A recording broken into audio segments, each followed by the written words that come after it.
Një bank e nivelit të dytë është tentuar të grabitet mes ditën e sotme me armëzjarri në Tiranë. Raportohet se ngjarja ka ndodhur në zonën e shparkut të autobusëve.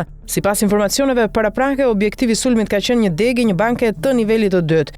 Burime nga vendngjarja bëjnë me dije se autori ka hyrë armatosur dhe ka qelluar një herë me armë automatik tip Kalashnikov. Ai është identifikuar si Bardhyl Fusha. Në vend është gjetur një gëzhoj, ndërsa plumbi dyshohet të jetë qelluar në ajër ose në ambientet e brendshme të bankës pa shkaktuar pasoja në njerëz. Mësohet se autori nuk ka arritur të marrë para dhe është neutralizuar e arrestuar në kohë nga policia. Në vendngjarje mbërritën forca të shumta policie, të cilat rrethuan zonën dhe nisën veprimet hetimore për zbardhjen e plotë të rrethanave të ngjarjes. Gjithashtu është thirrur një ambulancë për të ofruar ndihmë të menjëhershme në rast se do të kishte persona të dëmtuar, por deri tani nuk raportohet për të lënduar. Mësohet se autori është me origjinë nga Librazhdi, por që jeton në Tiranë.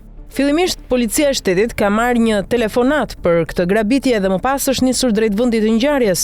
Megjithatë, në vazhdim pritet që Blu të dalin me një informacion zyrtar se çfarë realisht ka ndodhur dhe si u parandalua ngjarja e rëndë.